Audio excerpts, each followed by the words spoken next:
ابراهیم علیه السلام دوه ښځې وې، یوه سارا بیبي وه خپله مشرۍ ښځه چې دا د تره لور هم وه، او دویمه ښځه دغه د بادشاه لور وه هاجره بیبي چې هغه وله ورکړه. نو د هاجرې بیبي دغلته په شام کې زوی پیدا شو اسماعیل علیه السلام. د کشرۍ ښځې نه یې زوی وشو اسماعیل علیه السلام. دا اسماعیل علیه السلام چې دی که نه، دا علما لیکي وایي د عبرانۍ ژبې او د عربۍ ژبې د دواړو د ژبو نه یو نوم جوړ شوی دی.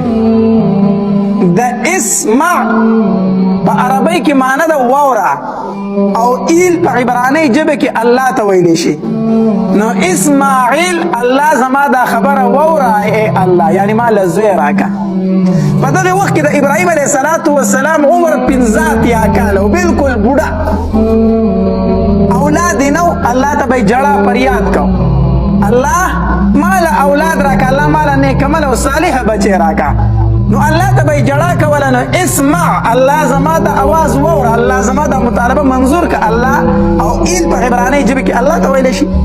نو اسماعیل، نو الله تبارک وتعالی د 15 کاله په عمر کې ابراهیم علیه السلام ته د کشرۍ بیبي نه اسماعیل علیه السلام ورکو. چې پیدا شو نوم یې ورله اسماعیل کېښودو، ځکه دا ما د الله نه په ډېرو دعاګانو باندې غوښتی دی. نوم یې ورله هم هغه کېښودو اسماعیل. بیا د ابراهیم علیه السلام د دې بیبیانو په خپل منځ کې به جګړې وي، ځکه عام طور پر دوه بنې چې وي نو دا یو ځای ژوند نه کوي، جګړې کوي. نو د ابراهیم علیه السلام یو مشرۍ بیبي وه، یوه کشرۍ بیبي وه. د کشرۍ بیبي پکې زوی پیدا شو، نو دواړو یو ځای ژوند نه کو، جګړې به یې کولې. ابراهیم علیه السلام په سخته پریشانۍ کې و. مشرۍ بیبي هم نه شو پرېښودی، ځکه د هغې قربانو ته یې کتل چې دا عراق نه زما سره شام ته سفر وکړو تنې تنها، زما دپاره دا دومره سفر یې ما سره کوي، ډېرې قربانۍ را سره دي. نو د هغې قربانۍ ورته یادې وي، نو هغه هم نه شو پرېښودی. دلته هاجره بیبي هم نه شو پرېښودی، ځکه چې دا خو د بادشاه لور د ما له بادشاه راکړه د خدمت دپاره، او اوس یې بچی مو شو وړوکی زوی ورسره په هغې کې دی. نو څه وکړم دا پرېږدمه. ابراهیم علیه السلام حیران و، الله څه وکړم، دواړه بیبي جګړې کوي، یو ځای ژوند نه کوي. الله تبارک وتعالی ورته حکم وکړو، وی ابراهیمه دا کشره بیبي دې روانه کړه، بویزه جدا کړه دواړه. پیغمبر دی بغیر د وحی نه خو کار نه کوي، دا دواړه جدا کړه. د ابراهیم علیه السلام خو دا مطلب و چې چېرته زه نږدې بل ځای ته به بوځم، نو کله به هغې له ځم او کله به دې له راځم. نو روایتو کې راځي وایي جبري علیه السلام ورسره ملګری شو، په اوښ باندې سواره شو، ځان سره یې په تیلې کې لږ خوراک راواغست او بتکي کې لږې اوبه یې راواغستې. روان دي ابراهیم علیه السلام بار د جبري علیه السلام نه تپوس کوي، جبریل چېرته به ځو؟ وایي مخکې د الله حکم دی، مخکې د الله حکم دی ځه. روایتو کې راځي وایي چېرته به چې ښکلې شنه علاقه راله که نه، ابراهیم علیه السلام ته به خوښه شوه. نو د جبري علیه السلام نه به یې تپوس وکړو، جبریل الله دا علاقه موږ ته نه ښودلي، دا علاقه خو به یې نه ښودلي چې دلته کې پړه واچوي. نه مخکې حکم دی ځه مخکې. ابراهیم علیه السلام روان دی، دومره سفر وشو چې د شام نه د فلسطین نه را ورسېدو مکې مکرمې ته. سرو شګو ته راورسېدل، سرو غرونه، تور غرونه، بس نور څه شی نشته. د کیکر بوټي ځای په ځای ولاړ دي، بس د کیکر یوه ونه وه او په سور نور کې د هغې د لاندې سوری و. ابراهیم علیه السلام ته جبري علیه السلام وفرمایل، وی رب فرمایلی دي چې دلته کې پړاو واچوئ، دلته کې نه انسان شته، نه چېرته آبادي شته، هېڅ شی په نظر نه راځي، سرې شګې او د کیکر بوټي. بس د الله حکم دلته دی، دا بیبي دې دلته پرېږدوه چې د دواړو په یو بل باندې د سر هغه بوی هم نه لګي. یوه هلته پاتې شوه، یوه دلته راله، د دې کیکر د لاندې. ابراهیم علیه السلام ته دا حکم وشو چې خبرې به ورسره نه کوي، او دا بیبي دلته پرېږده او ځه. اوس د الله د طرفه امتحان دی که نه، یو امتحان خو دا و چې ورته وکړی شو، دویم امتحان دا و چې بادشاه عزت ته لاس ورچو، الله ترې بچ کو. اوس دا دریم امتحان و چې خپله بیبي د وړوکي ماشوم سره په غېږه کې په یو خوشي بیابان کې پرېږده او ځه پرې. اوس هاجره بیبي د کیکر د بوټي د لاندې پرېښوده، په بتکي کې لږې اوبه دي او په تیلې کې لږ خوراک ته هغې سره کېښوده او روان شو تېره. اوس ډېر زیات خفه دی، د ځوانۍ عمر هم نه دی، 15 شپږ کالو ته به عمر رسېدلی دغې وخت کې، بوډا دی، اندامونه ورسره هم سات نه ورکوي، اندامونه هم رفېږي. په بوډاوالي کې الله یو بچوړی ورکړی او د الله د طرف نه حکم دا دی چې په دې سرو شګو کې یې پرېږده او ځه ابراهیم علیه السلام غریب نیولې دی سترګو کې اوښکې دي د بیبي نه روان شو چې روان شو اوس بیبي پوه شو چې دی خو زما نه روان شو ما پرېږدي دا کوم ځای کې پرېښو دا د دې الله دې موږ ټول حج او عمرې له بوځي د مکه مکرمه کې چې کومه مقبره ده چې کې خدیجه بیبي خدیجه رضی الله تعالی عنها هم دفن ده جنت المعلا چې ورته ویلې شه مقبره چې ده د دې مروه طرف ته په دروازه باندې چې کوزي اخو بیا سیده لاړ شي هغې مقبرې ته به ورشي خدیجه رضی الله تعالی هم په دغه مقبره کې دفن ده دغې ځای کې دا بیبي پرېښوده هاجره بیبي په دغې ځای کې پرېښودله اوس ابراهیم علیه السلام ترې نه روان شو هاجره بیبي پوه شو چې سړی خو زموږ نه روان دی مونږ یې پرېښودو د شاه غاړې پسې رامنډې کړې اواز یې ورته وکړو الی منتقلنا یا ابراهیم لیس فیها زرع ولا ماء ولا انیس و ابراهیم په دې خوشي بیابان کې می چا تفریدي لیس فیها زرع ولا ماء ولا انیس په دې خوشي بیابان کې خو نه د خورا اسکاک څه شی شته نه پکې انسانان شته چې موږ نه مدد وغواړو دلته خو هېڅ شی نشته په دې خوشي بیابان کې زموږ چا تفریدي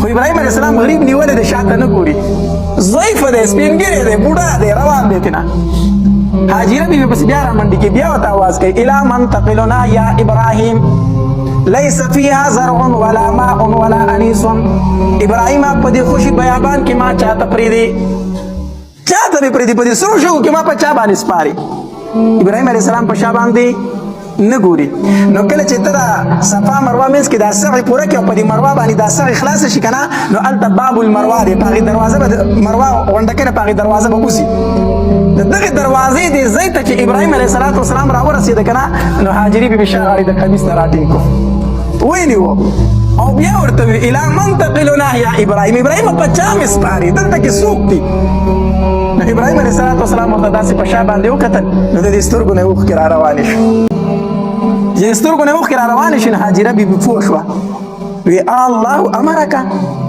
الله درته داسې حکم کړی دی ګوره چې کو په دې خوشي بیابان کې موږ پرېږدي او روانې رانه ګوره چې دا درته الله ویلي دي کو ابراهیم علیه السلام ورته سر وڅنډه وی ما ته الله فرمایلی دي هغه هم زوروره زنانه وه د پیغمبر سره پاتې شوې وه وی زه چې کوم الله درته حکم کړی هغه الله به موږ نه ضایع کوي کوم الله چې تا ته حکم کړی هغه الله به موږ چېرې نه سپوروي داسې معمولي زنانه نه وه ښه دا هغه زنانه ده چې د بادشاه لور ده دا هغه زنانه ده چې د پیغمبر ښځه ده او دا هغه زنانه ده چې د پیغمبر مور ده وی زه چې کوم رب تا ته ویلي هغه رب به موږ چېرې نه سپوري زه ابراهیم علیه السلام را روان شو دغه مکه خو ټول غونډۍ دي که نه داسې د هغوی د سترګو نه راپناه شو داسې په یو غونډکۍ باندې ودرېد او الله ته یې لاسونه اوچت کړو او دعاګانې شروع کړې قرآن او دعاګانې ذکر کړي دي ربنا انی اسکنت من ذریتی بواد غیر ذي زرع عند بیتک المحرم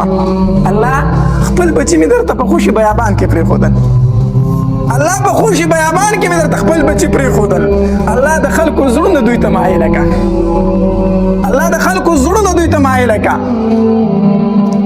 هغه د ابراهیم علیه السلام دعا ده د هر سړي په زړه کې دا خواهش دی چې ما دغه ځای ولیدلی چې په نوم مسلمان دی هغه دا خواهش لري کاش چې زه دغې ځای ته لاړې او ما دغه ځایونه ولیدلی دا د ابراهیم علیه السلام دعا ده دعا یې غوښتې وه وی الله د خلکو زړونه دې ځای ته مایله کړه چې دې ځای ته حاضري کوي او راځي ځکه خوشه بیابان دی ما پکې بچي پرېښودل الله څوک شته ورسره هم ده وړوکی د غېږې ماشوم دی ورسره الله نو خلک خو ورله خواله راوله کړه الله او بیا دعا وکړه الله ورزق اهلهم من الثمرات الله دوی ته د میوونه ورکه د میوونه میوې دوی ته ورکه هغه داسې ځمکه ده چې په هغې کې شین بوټی نه و ابراهیم علیه السلام دعا کوي الله څه ورته ورکه میوې ورته ورکه هغه د ابراهیم علیه السلام دعا ده مکه مکرمه کې د هر موسم میوه تا ته میلاویږي او تازه به درته میلاویږي حیران او ارزان هم ده ګران هم دی یقین بالاو که حیران بشي حیران یو انار واخله یو انارو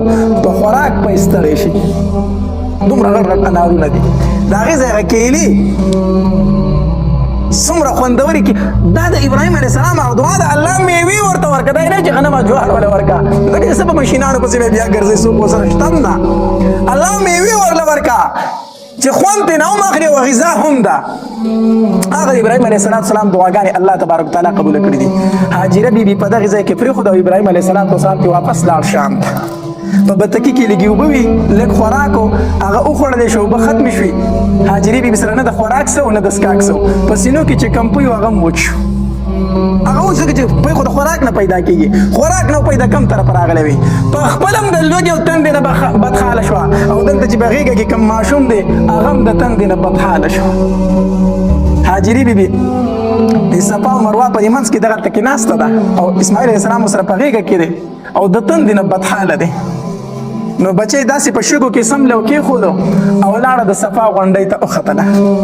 چې د صفا غونډۍ ته وختله داسې ګیر چاپېره یې وکتل، ګیر چاپېره وکتل چې څوک په نظر باندې راشي. زه به ورته ووایم چې ای د الله بندګانو موږ سره لږ امداد وکړئ، لږ اوبه خو راکړئ، بچی راته مړ کېږي. ګیر چاپېره یې وکتل، اوازونه یې وکړدو خو هلته کې څوک وه خو خوشې شګې وې، خوشې بیابان و، هېڅ په نظر راننه. نو ښکته د صفا غونډۍ نه راکوزه شوه، نو د اسماعیل علیه السلام خواله به راله. نو د هغې ځای نه یې منډې کړې، مروه غونډۍ ته وختله. اوس خو هغه غونډکۍ داسې لږې لږې ښکاري، خیر ښکتې چتونو ته چې لاړ شي بیا د ویښ هغه غرونه لا شته دی ښه، د ټولو لاندې چت ته چې لاړ شي اکثر دا سغې اوس په برې چتونو کې کېږي. نو مروه غونډۍ ته لاړه، چې مروه غونډۍ ته لاړه داسې ګیر چاپېره یې وکتل او اوازونه یې وکړو چې د الله بندګانو که څوک یې ما ته اواز راکړې بچی راته د تندې نه مړ کېږي. خو هغې ځای نه هم جواب میلاو نه شو. نو د مروه غونډۍ نه بیا راکوزه شوله.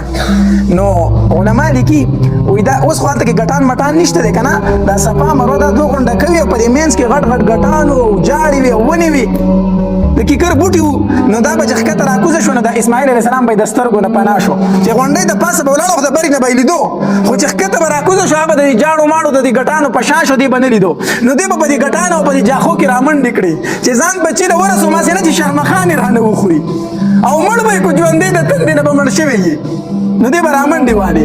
نو چې رامنډې کړې سرتور سر خیال پې خپې د هغې خواله به یې رامنډې کړې نو هغه ته به بیا کېناسته. نو یې زه سا پکې شته ژوندی دی. نو بیا به یې منډه کړه صفا غونډۍ ته به وختله. نو صفا په غونډۍ کې به یې اوازونه وکړو، دا داسې منډې سرتور سر خپیال پې خپې وي او چې ښکته راکوزه شي نو په دې منډه ځان بچي له راسئ چې ژوندی دی کو مړو دی، ځان وله په منډه باندې رسوي. داسې اووه چکر یې ولو. نو چې د مروه غونډۍ ته وخته که نه او اواز یې وکړو نو جواب ورته میلاو شو.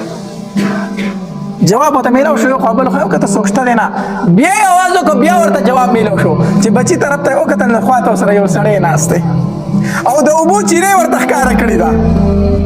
نو دې چې رامنډې کړې هغه جبریل علیه السلام په انساني شکل کې راغلی، دا چې راورسېده سړی ورکو چینه ښکاره شوې وه، وی دې زر زر شګې راتاو کړلې د هغې نه، وی زم زم زم زم. نبي علیه السلام فرمایلي وی هاجري مور کو دې نه دا شګې نه وي تاو کړې، دا زمزم په د ډېر حده پورې خورې شوې وي. او هغې زر په دغې ځای باندې را ایسارې کړې، وی اوبه دي زه به یې ځاله دلته ایسارې کړم هسې نه چې بیا رانه وچې شي چېرته. هغې ځای کې هغه اوبه یې ایسارې کړې، په خپله یې ترې وڅکلې او بچي ته یې وڅکولې. هغه د زمزم چینه ده الحمدلله اوس ترې نه مسلمانان اوبه څښي او ډېرې برکتي اوبه دي او ډېرې خوږې اوبه دي. هر ملک ته چې ته لاړ شي د اوبو خوند بدلېږي که نه، خو د زمزم اوبه چې د هر ملک انسان راشي په هغه باندې خوږې لګي، هغه ته د هغې د خوند فرق نه محسوسېږي. حالانکه د هر ملک د اوبو خوند جدا جدا وي، خو د زمزم اوبه په هر انسان باندې خوږې لګي. او دارنګې د ملک اوبه چې بدل شي نو سړي باندې بد هم راځي که نه، زمزم اوبه په هر چا باندې سمې راځي. الله دې مونږ ټول بوزي، الله دې مونږ بار بار بوزي چې کله لاړ شي که نه نو د زمزم اوبه ډېرې څکه ډېرې څکه. او دغه رنګې چې کله دې وڅکلې ځان دې موړ کړو که نه نو په ګیلاس کې دې اوبه راوله دا مخ پې وینځه، ډسبینې پرتې پای کې به خلک مخونه وینځي، دا مخ پې وینځه، په دې سر یې ځان ته واړوه، په دې بدن یې ځان ته واړوه، خو ځان پې سیراب که زمزم اوبه ډېرې څکه. هغه د زمزم اوبه دي چې دا جبري علیه السلام د اسماعیل علیه السلام دپاره ښکاره کړې وې.